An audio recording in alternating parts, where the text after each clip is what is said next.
Hello everybody, how are you? I'm April this, and today we're going to continue with poetry sessions. I'm going to read, but I'm not going to read poems. To continue with Forgotten Fairy Tale or Brave Little Girls. Today we are reading The Nettle Princess. This fairy tale is based on a story first written down by Karen Malahaf. The Browse Queen later added to their collection and called it Maid Maiden. So The Nettle Princess is about two kingdoms that are at war. They don't know why, but they are at war for such a long time.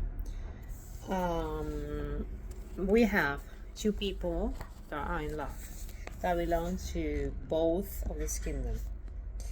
That they should be enemies, but they're not. They are in love. So they meet each other in the forest in the morning.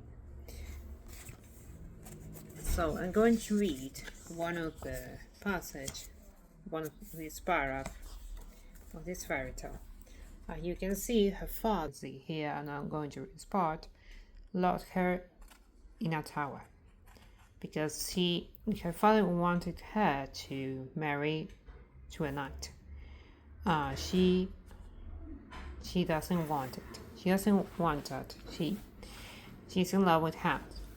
So when she said that, he immediately locked her in the tower. So I'm reading this part. I scrubbed right through the mortar, she told the nettle, which rustled in reply. After an amount of scratching, several more rays of sunlight shone into the gloomy prison. At least a stone began to wobble just in time Lisa gasped for her foot, and water had now run out. She pressed her back against the stone, and then with the last scraps of her strength she pushed and pushed. The stone scraped back and fell away. Lisa clambered through the hole and tumbed to the ground inside. She rose, squinting in the dazzling daylight. The princess had escaped, cried a shrill voice. One of the king's knights had been riding past the tower. He spotted Lisa and leaped from his horse. I'll save you from the king's anger, he cried. You can marry me. No, thank you, Lisa said. Well, the knight huffed. Then I shall catch you for alone as courage my heart. Lisa didn't hear the rest. She was already running. Her legs were thin and weak, but her heart was still strong. She staggered down the hill to a hay barn, where another knight was combing his hair. He saw Lisa and dropped to one knee. Marry me, he called.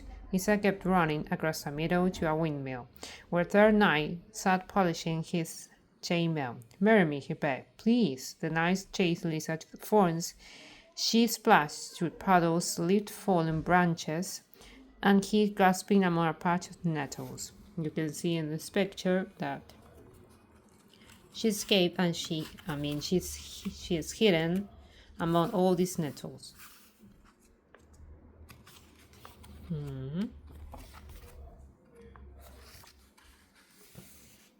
Then a knight grabbed her, but it's for another kingdom. They confused her with a maid. This woman, as she asked her, she's going to marry Hans.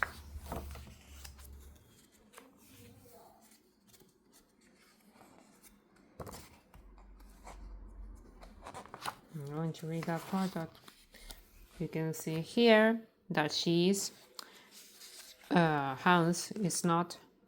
He doesn't realize it, but when she bends to talk to this nettle, he realized as he has seen a ghost. You can see here it says Lisa didn't notice, but Hans stood staring at her as he has seen a ghost.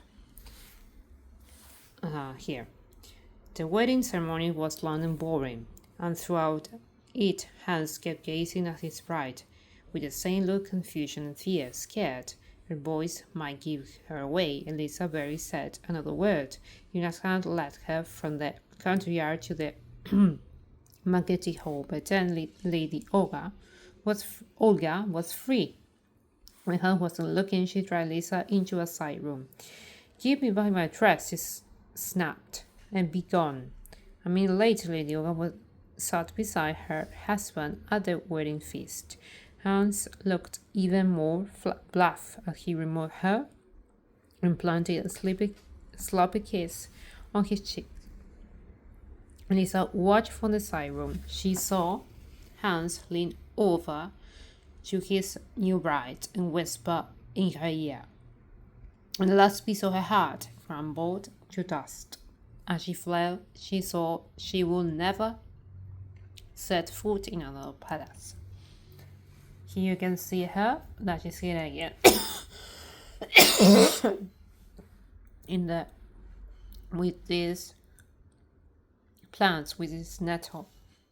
Later that day, Lisa sat alone in the forest, watching birds flutter and bees buzz. And nettles sway in the breeze. She knew she would stay there for the rest of life, but now it's none of its saint. The same with that hat on nettle, she sighed. Why did he have to get married? Because I'm not a spray of you, a familiar voice replied. Today, hope you like it. Bye bye.